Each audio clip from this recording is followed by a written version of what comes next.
Hello everyone, welcome to Y S R academy. Myself Praveen. और आज के lecture में हम लोग पढ़ने वाले हैं कि बोर्ड का पेपर, जो ज्योग्राफी का बोर्ड का पेपर होता है महाराष्ट्र बोर्ड का, वो किस तरह से प्रेजेंट करना चाहिए। ओके, और उसके लिए प्रिपेयर कैसे करना चाहिए वो सब इस लेक्चर में देखने वाले हैं। कुछ बच्चों के कमेंट्स आ रहे थे कि किस तरह से सर हमें हमें एक वीडियो चाहिए किस तरह से प्रेजेंट करना है बोर्ड का पेपर, उसके बारे में। तो आज के लेक्चर में हम लोग यही सब देखेंगे। सबसे पहला तो first half of the video इसमें ये बताया जाएगा कि बोर्ड का पैटर्न कैसा होता है पेपर का, ज्योग्राफी का, और उस पैटर्न के हिसाब से हमको कैसे प्रेजेंट करना है पेपर ताकि मैक्सिमम मार्क्स आ पाए। और सेकंड थिंग हम लोग ये देखेंगे कि उस ज्योग्राफी के पेपर के लिए किस तरह से प्रिपेयर करना है। ओके, तो दोनों क्वेश्चंस आज कवर हो जाएंगे इस लेक्चर में। सो स्टार्ट करते हैं। सबसे पहला जो बोर्ड का पेपर है 2022 का, ठीक है। सो मार्च 2022 का ये जो ज्योग्राफी का पेपर है वो हम लोग एज ए सैंपल पेपर देखने वाले हैं। तो उसमें सबसे पहले जो क्वेश्चंस है वो किस तरह से पूछे जाते हैं वो देखते हैं, उसका पैटर्न समझते हैं, उसके हिसाब से हमारा प्रेजेंटेशन और प्रिपरेशन दोनों हो जाएगा, ठीक है। सो सबसे पहले कुछ रूल्स दिए हैं, कुछ नोट दिया है पेपर के स्टार्टिंग में, वो भी देख लेते हैं। सबसे पहला रूल क्या है, the all questions are compulsory, मतलब जितने भी इस पेपर में क्वेश्चंस है वो कंपलसरी है, ऑप्शंस वगैरह नहीं दिया गया है। सेकंड ठीक है, ड्रॉ रेलेवेंट डायग्राम्स और ग्राफ्स वेरेवर नेसेसरी, मतलब बीच बीच में अगर आपको लगता है थ्योरी के बड़े बड़े questions, short notes, give reasons, या फिर जो भी आंसर इन डिटेल वाले क्वेश्चंस है वहां पे आपको लगता है कि वहां पे डायग्राम जरूरी है तो आप निकाल सकते हैं डायग्राम, ठीक है। रेलेवेंट डायग्राम जैसे पॉपुलेशन को शो करने वाला ग्राफ होगा, या फिर इंडिया को शो करने वाला, माइग्रेशन को शो करने वाले कुछ टेबल्स रहेंगे, वो आप डायग्राम्स या फिर टेबल्स या फिर जैसे पिरामिड्स है सेकंड चैप्टर में, उस उन सबको ड्रॉ कर सकते हैं अगर आपको रेलेवेंट लगता है तो उससे मार्क्स बूस्ट होते हैं। वो सब हम लोग देखेंगे, ट्रिप्स एंड टिक्स जो भी है, ठीक है। सो सबसे पहला रूल क्या है कि क्वेश्चन सारे कंपलसरी। सेकंड, आप लोग डायग्राम्स और ग्राफ्स ड्रॉ कर सकते हैं। थर्ड क्या है, कलर पेंसिल का यूज करना अलाउड है, ठीक है। फोर्थ क्या है, use of map stencil. Map stencil करके एक छोटा सा डबड़ा आता है, उसको आप लोग यूज कर सकते हो ताकि आप आसानी से फटाफट मैप्स निकाल सको और आप जो भी बताना चाहो एग्जामिनर को वो उस पेपर के थ्रू बता सको। Figures to the right indicate the marks, वो तो राइट में जो भी दिए हैं डबड़े वो मार्क्स इंडिकेट करते हैं, वो सिंपल है। उसके बाद tie your supplement of a map to your main answer book, ये मेन है। अगर आप मैप ड्रॉ करते हो जो कि आपको दिया जाएगा, मैप प्लॉटिंग करने के लिए दिया जाएगा, तो उस मैप को आपको पेपर के साथ टाई करना है, ऐसा छोटा सा रूल है, ठीक है। तो आते हैं मेन बात पे, अपना जो ये है पेपर, ठीक है। सबसे पहला क्वेश्चन क्या बोलता है, सबसे पहला question, answer the sub questions as per given instructions, मतलब जैसे जैसे इंस्ट्रक्शन दिया जाए वैसे वैसे आपको हर क्वेश्चन का आंसर देना है। सबसे पहला क्वेश्चन क्या है, ए वाला क्या है, complete the chain according to the correlation of factors in column A B C. तीन कॉलम्स दिए जाएंगे आपको, ठीक है। जैसे कि यहाँ पे दिया है column A, column to, column three, ठीक है। तो आपको एक एक को पकड़ना है। जैसे कि सबसे पहला जो क्वेश्चन है अंटार्कटिका, ठीक है, तो उसका जो रिलेटेड फैक्टर रहेगा, यहाँ पे आंसर क्या है, सॉरी, यहाँ पे जो आंसर है अंटार्कटिका का वो परमाफ्रॉस्ट है, मतलब वहाँ का majority of the area Frost के अंडर है या फिर आइस के अंडर है। और यहाँ का कोरिलेटेड फैक्टर क्या है, नो परमानेंट रेसिडेंट पॉपुलेशन, मतलब अंटार्कटिका में परमाफ्रॉस्ट होने की वजह से या फिर जो बर्फ का इलाका है वो ज्यादा होने की वजह से वहां पे ज्यादा पब्लिक रहती नहीं है, सिंपल, ठीक है। तो इसको किस तरह से रिप्रेजेंट करोगे आप पेपर में, तो सपोज करो, सिंपल सपोज करो जो क्वेश्चन नंबर 1 है और ए है, हम लोग थोड़ा सा पेपर टाइप ही बना लेते हैं, बेटर रहेगा। सपोज ये मार्जिन है आपके पेपर का, ठीक है। तो सबसे पहला जो काम आपको करना है, सबसे पहला जो काम आपको करना है, जैसे आपको पेपर मिलता है एक छोटा सा मार्जिन ड्रॉ करना है। ये तो प्रिंटेड रहता है इतना मार्जिन, इस पेपर के एंडिंग में एक छोटा सा ऐसा मार्जिन लगा देने का, ठीक है। हर पेपर के लास्ट पार्ट में, मतलब जो भी पेजेस रहेंगे हर पेज के एंडिंग पे लास्ट पार्ट पे ऐसा मार्जिन बना देने का। आप लोग बनाते भी होंगे और बनाना एक्सट्रीमली जरूरी है। उसका रीजन है, जैसे सपोज आपने कोई आंसर लिख दिया, ठीक है, जैसे सपोज ये एक सेंटेंस है, इसका एक वर्ड सपोज करो राउंड यहाँ पे आया है, राउंड नाम का वर्ड है जो यहाँ तक आ रहा है, या फिर यहाँ पे राउंडेबल है, ठीक है।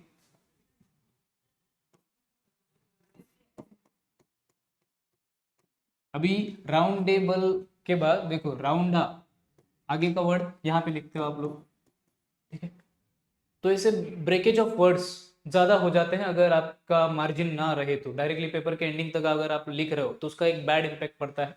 ऐसे एक दो रहा तो चलता है, लेकिन अगर ज्यादा नंबर ऑफ वर्ड्स ऐसे आधे इधर और आधे इधर हो जाते हैं तो फिर प्रॉब्लम हो जाता है, मतलब वो थोड़ा सा इंप्रेशन डाउन होता है। ठीक है, और चेक करने में भी थोड़ा सा तकलीफ होता है, इसलिए सबसे पहला काम आप लोग मार्जिन वगैरह बना लेंगे। ठीक है, सेकंड काम क्या करना है आपको, जो भी क्वेश्चंस दिए जाएंगे, ठीक है, उसको प्रेजेंट कैसे करना है। सपोज करो क्वेश्चन नंबर 1 इधर है, ठीक है, इधर एक डबड़ा रहता है, इधर भी लिख सकते हो आप लोग, बोर्ड के पेपर में यहाँ पे एक डबड़ा रहता है ऐसा। तो क्वेश्चन नंबर 1, ठीक है, क्वेश्चन नंबर 1 का फर्स्ट क्या है, ए लिख लिया। उसके बाद उसका जो डबड़ा है वो इस तरह से बनाने का, जैसे कि सपोज आप लोगों ने पूरा डबड़ा बनाया है, वो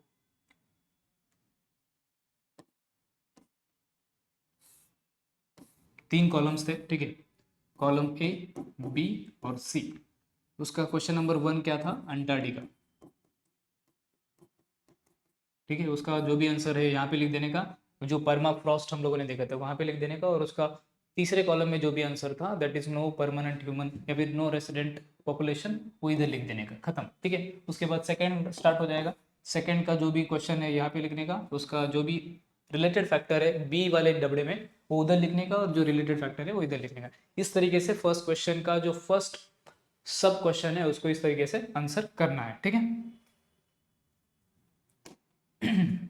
नेक्स्ट क्वेश्चन नंबर 1 का जो बी है, ठीक है, उसमें क्या बोला है आपको,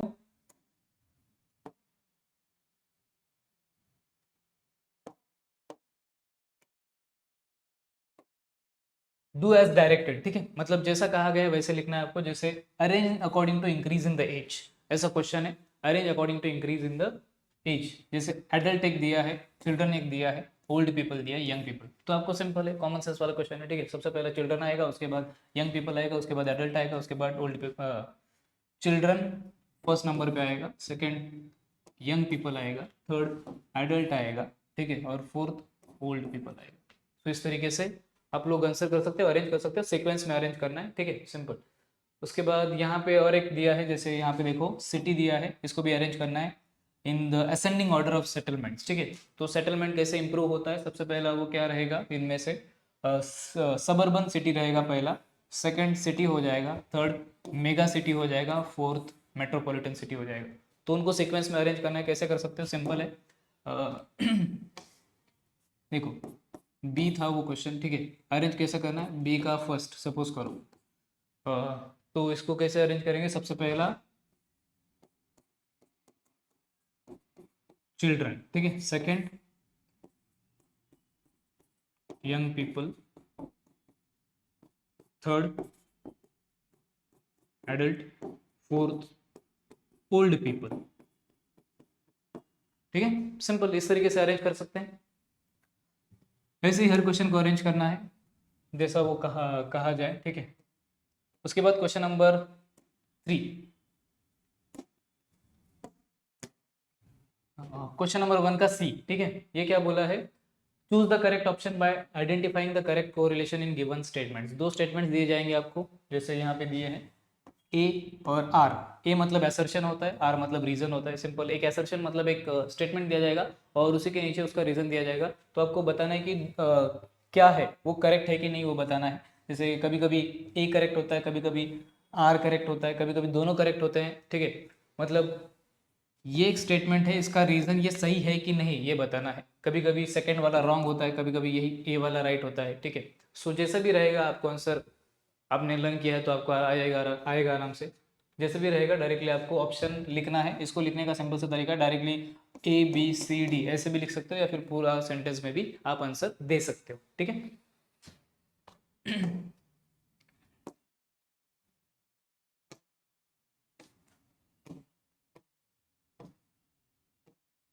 उसके बाद नेक्स्ट जो है, नेक्स्ट जो क्वेश्चन है that is identify the incorrect factors. ठीक है, मतलब कुछ फैक्टर्स दिए जाएंगे, जैसे factors affecting migration of population, यहाँ पे जो दिया है। ठीक है, factors affecting migration of population, तो आप सभी ने पढ़ा है, हम लोगों ने पढ़ा है थर्ड चैप्टर में। ठीक है, माइग्रेशन के, सॉरी सेकंड चैप्टर में माइग्रेशन के बारे में। जैसे एक फैक्टर होता है एम्प्लॉयमेंट, सही है, एम्प्लॉयमेंट के लिए लोग माइग्रेट करते हैं। सेकंड माइग्रेशन के, सॉरी एजुकेशन के लिए माइग्रेट करते हैं। थर्ड सेंसस के लिए माइग्रेट नहीं करते, सेंसस की वजह से माइग्रेशन नहीं होता।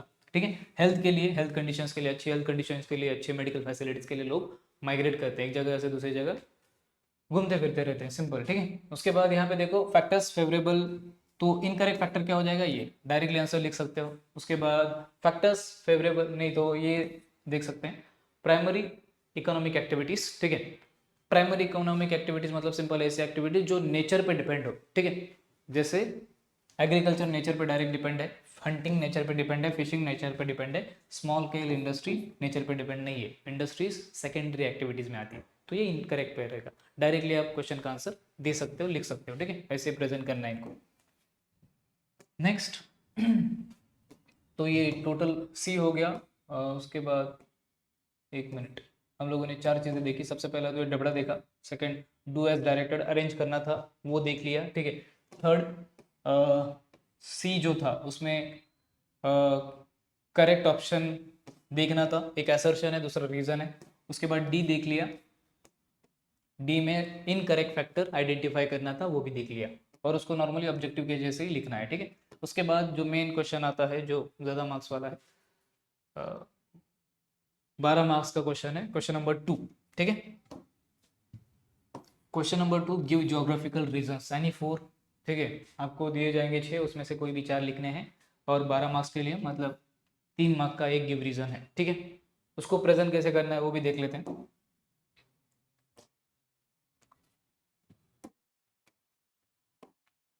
सपोज ये आपका मार्जिन रहेगा, ठीक है, और ये आपका वो बनाया हुआ मार्जिन, ठीक है। सो ये पेपर का सिस्टम रहेगा बेसिकली। सपोज ये नीचे का बॉर्डर भी बना देते हैं।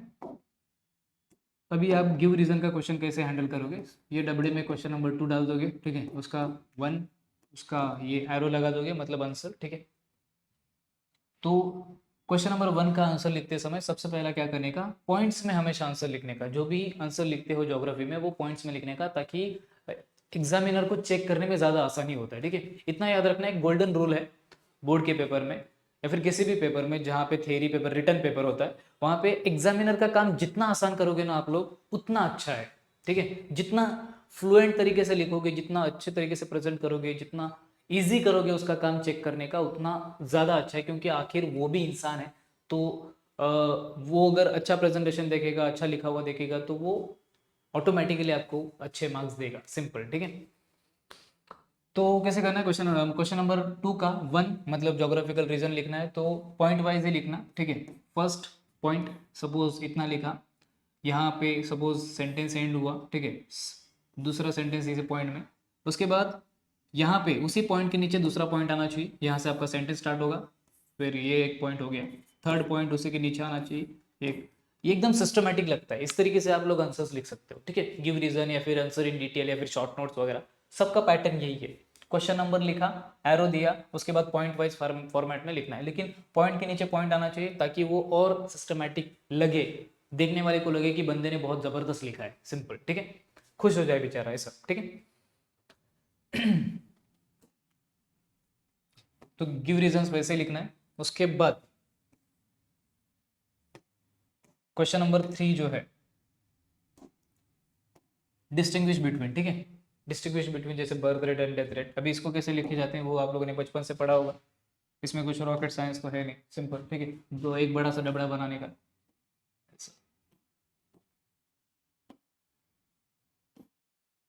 इधर सपोज क्वेश्चन नंबर 1 है बर्थ रेट, ठीक है, और ये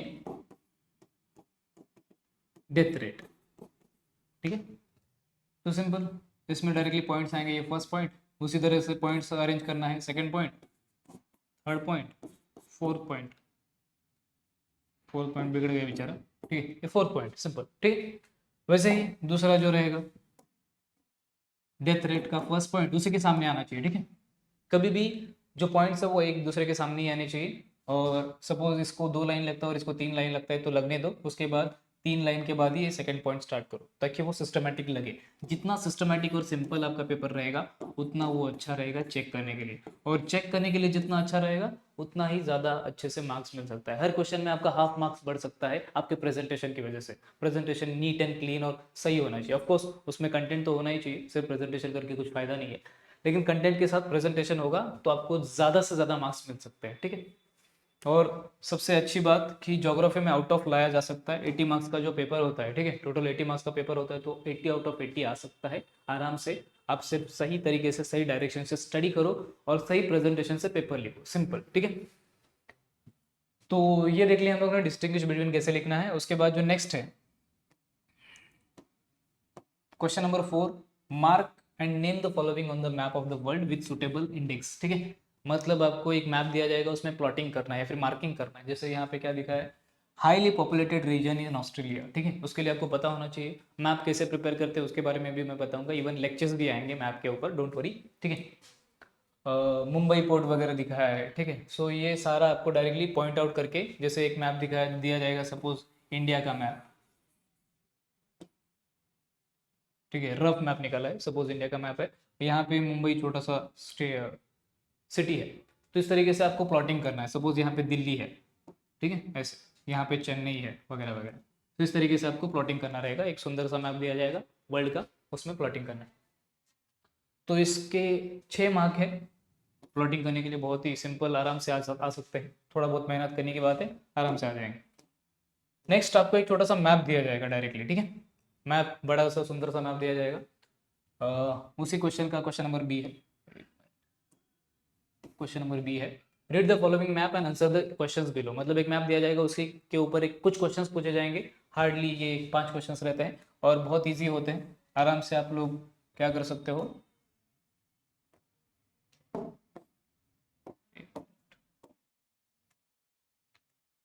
ठीक है। जैसे यहाँ पे कुछ क्वेश्चन है, 4 से 5 क्वेश्चन दिए जाएंगे और आंसर्स उसी में रहते हैं। आराम से देखोगे मैप तो आपको आराम से आंसर्स आ जाएंगे, ठीक है। मैप आपको क्वेश्चन पेपर में ही रहेगा, उसके ऊपर जो भी क्वेश्चन रहेंगे उसके आंसर डायरेक्टली आंसर शीट में आप लिख सकते हो, ठीक है। देन नेक्स्ट है question number 5, right the notes on the following, ठीक है। नोट्स उसी तरीके से लिखना है जिस तरीके से मैंने बोला था कि आंसर लिखना है या फिर गिव रीजन लिखना है, ठीक है।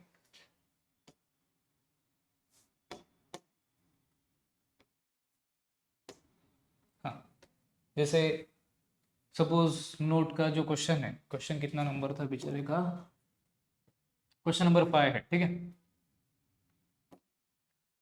क्वेश्चन नंबर 5 है, तो सपोज यहाँ पे हम लोग इसको हटा देते हैं। सपोज ये क्वेश्चन नंबर 5 बन जाता है। क्वेश्चन नंबर 5 का 1 मतलब शॉर्ट नोट है, शॉर्ट नोट वाला क्वेश्चन है। तो क्वेश्चन नंबर 1 का आंसर इसी तरीके से लिखना है, 1 first point, second point, third point, fourth point. कभी भी पैराग्राफ में मत लिखना है, क्योंकि पैराग्राफ में ना प्रॉब्लम होता है ढूंढने में, थोड़ा सा मेन वर्ड ढूंढने में प्रॉब्लम होता है, चेक करने में थोड़ा सा दिक्कत होती है। तो जितना दिक्कत दोगे उसको एग्जामिनर को, उतना वो आपको दिक्कत दे सकता है in terms of marks. So simple है, जितना सिंपल रखोगे उतना अच्छा है, ठीक है। पॉइंट वाइज फॉर्मेट में ही लिखो, क्योंकि वो चेक करने में बहुत आसानी होता है और प्रेजेंटेबल अच्छा सुंदर दिखता है पेपर, ठीक है।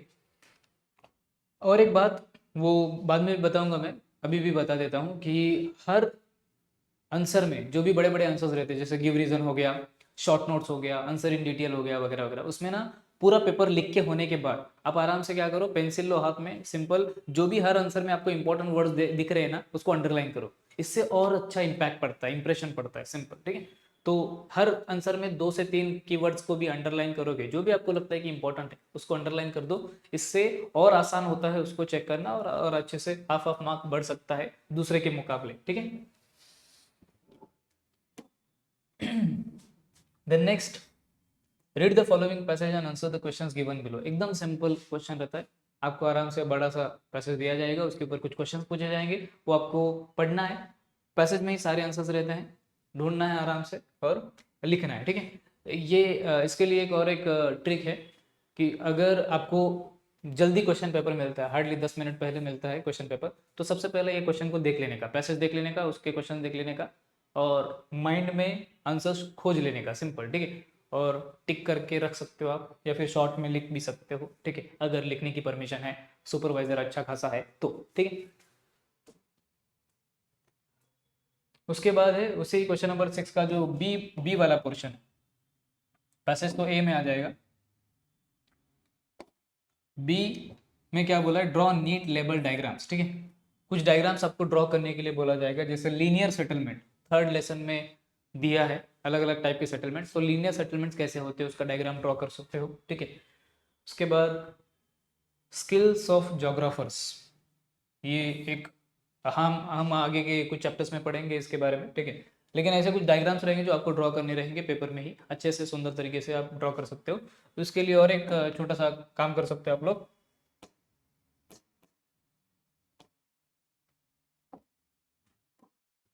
सपोज कोई भी डायग्राम ड्रॉ कर रहे हो तो उसको साइड से बॉक्स बना देने का, ऐसा डबड़ा बना देने का, जिससे कि वो और अच्छे से दिखेगा, ठीक है। ऐसा हाईलाइट होगा, हाईलाइट होना भी ज़रूरी है, तभी वो उस बेचारे को, एग्जामिनर को थोड़ा सा लगेगा कि बच्चे ने थोड़ा सा अच्छा प्रेजेंट किया है। ओके, नेक्स्ट लास्ट क्वेश्चन ये है, question number 7। Answer the following question in detail, ठीक है, डिटेल में आंसर करना है। एनी वन, एक ही क्वेश्चन आंसर करना है, वो 8 मार्क के लिए सबसे बड़ा जो क्वेश्चन है 8 मार्क के लिए है, ठीक है। तो जैसे first question, explain the physical factors affecting the distribution of population, give suitable examples. तो इसको, हाँ, इसको भी लिखने का एक छोटा सा तरीका है, वो भी बता देता हूँ मैं। सपोज बड़ा सा क्वेश्चन है, ठीक है, ऐसे आंसर इन डिटेल वाला क्वेश्चन है 8 मार्क्स के लिए, तो इसको कैसे लिखेंगे?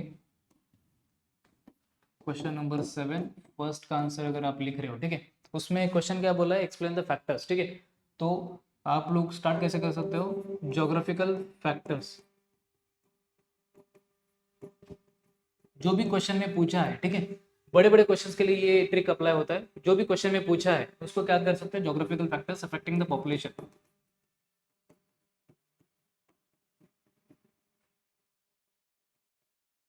उसको सिंपल एक बक्सा बना दो ऐसे, मतलब ये हाईलाइट हो जाएगा, मेन मेन जो पॉइंट है वो हाईलाइट हो जाएगा, ठीक है। उसके बाद आपका फर्स्ट फैक्टर स्टार्ट होगा, फर्स्ट फिजिकल फैक्टर, जैसे सपोज करो लैंडफॉर्म्स,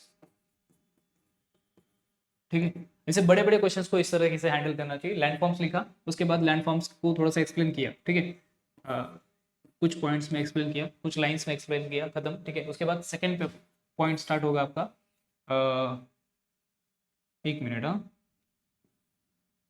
क्वेश्चन ये था कि फिजिकल फैक्टर्स तो बताओ ही, प्लस एग्जांपल्स भी दो। तो एग्जांपल्स कैसे देने का, सपोज करो लैंडफॉर्म्स को आप लोगों ने 2-3 लाइंस में एक्सप्लेन कर दिया, ठीक है। उसके बाद एग्जांपल ना, ऐसे एकदम सेंटर से, सेंटर के मतलब सपोज 2-3 लाइन एक्सप्लेन कर दिया, उसके बाद सेंटर में आप एग्जांपल ऐसे लिखोगे, और जो भी आपके एग्जांपल रहेंगे, जैसे कि माउंटेन्स हो गए, प्लेन्स हो गए, ऐसे दिखेंगे, ताकि वो एग्जामिनर को पता चले कि बंदे ने मेन जो क्वेश्चन में पूछा था वो दिखाया है, उसके सब पॉइंट्स दिखाए हैं, और सब पॉइंट्स के एग्जाम्पल सेपरेटली हाईलाइट किए हैं।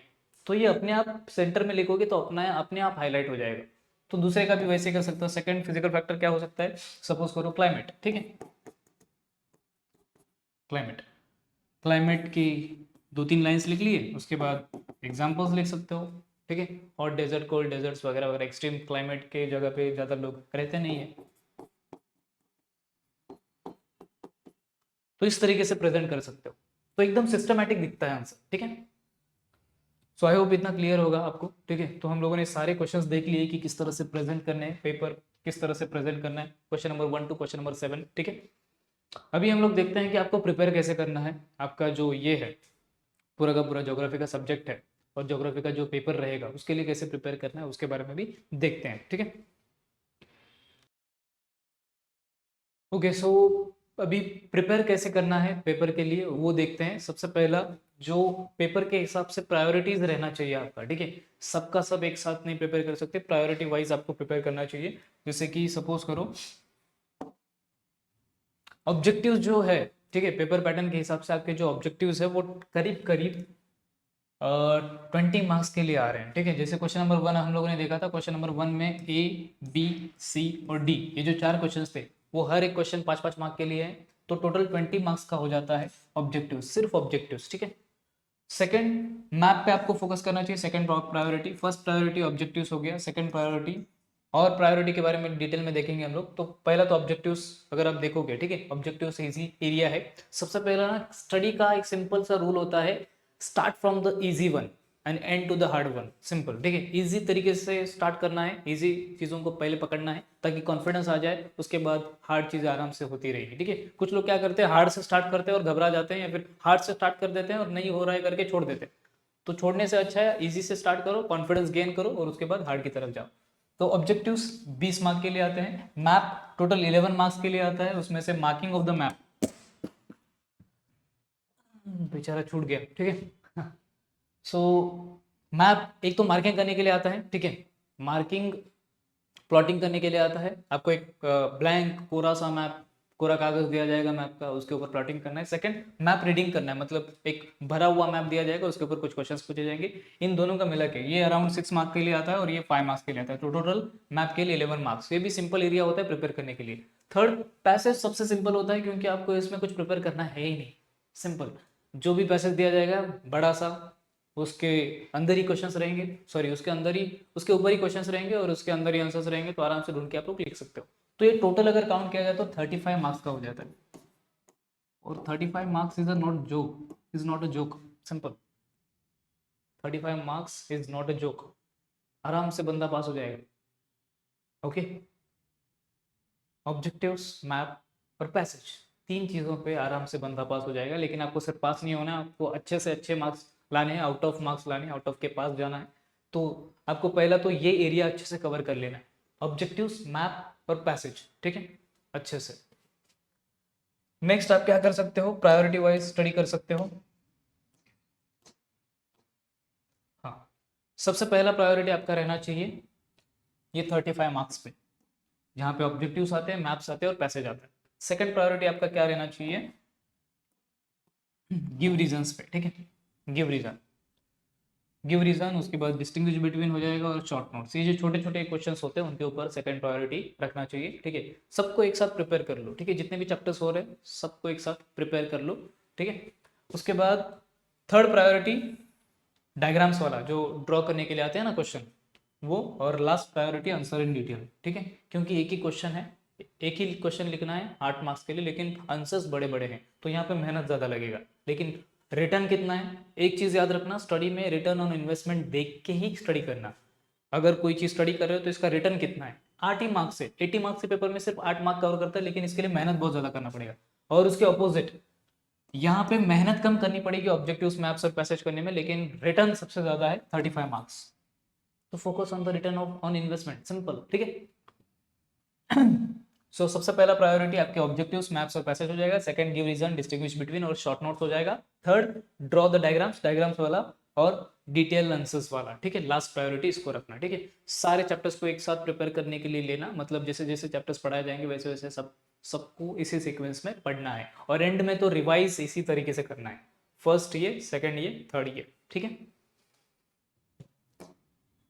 देन लास्ट में आ जाते हैं स्टडी टेक्निक्स। अभी ज्योग्राफी सब्जेक्ट को कैसे प्रिपेयर करना है, फिर कैसे स्टडी करना है, ठीक है। सबसे पहला जो तरीका है, गूगल मैप्स।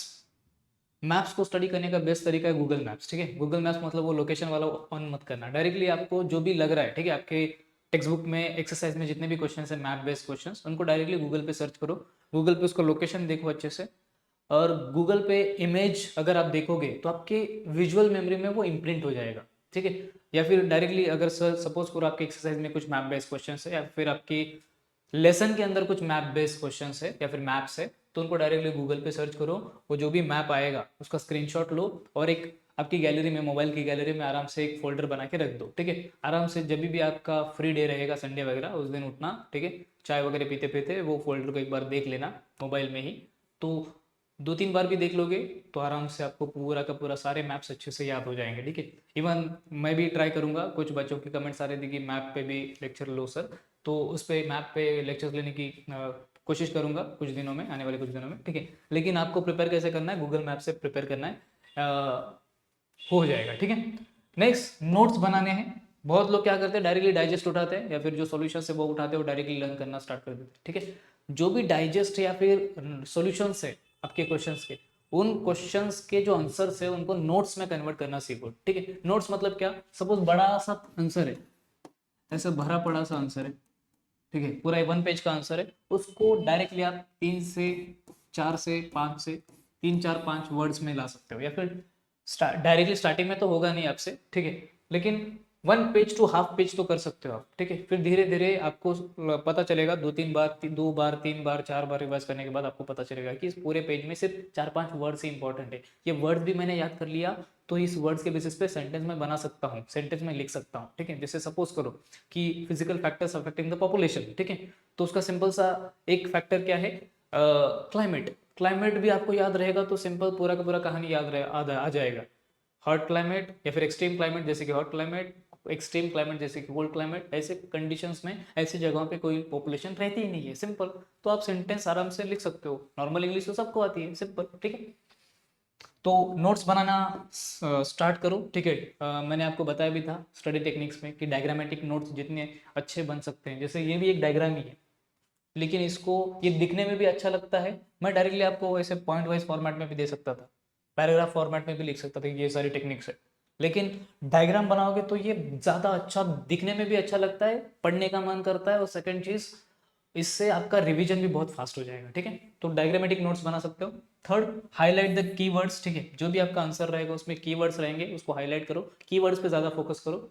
एक्टिव रिकॉल, ये एक main, one of the main study technique है। एक्टिव रिकॉल का मतलब क्या होता है कि जस्ट आप पढ़ो कोई भी सब्जेक्ट, सिर्फ ज्योग्राफी नहीं, कोई भी थ्योरी सब्जेक्ट पढ़ो, उसको बंद करो। सपोज एक चैप्टर आप लोगों ने आपने पढ़ लिया, उसको बंद कर दिया चैप्टर को, उसके बाद तुरंत क्या करना है, वो जो चैप्टर है, ठीक है, उसमें जो भी पढ़ा वो रिकॉल करना है। क्या पढ़ा मैंने, चैप्टर का नाम क्या था, फर्स्ट पॉइंट क्या था, सेकंड पॉइंट क्या था, थर्ड पॉइंट क्या था, ठीक है, उस पॉइंट के अंदर क्या था वगैरह। जितना भी याद आता आने दो, जितना याद नहीं आ रहा है, जहाँ पे अटक रहे हो डायरेक्टली देख सकते हो निकाल के। तो एक्टिव रिकॉल से ज़्यादा लॉन्ग टर्म तक आपकी मेमोरी में वो चीज़ रहेगी। हर सब्जेक्ट के लिए, हर टॉपिक के लिए कर सकते हो।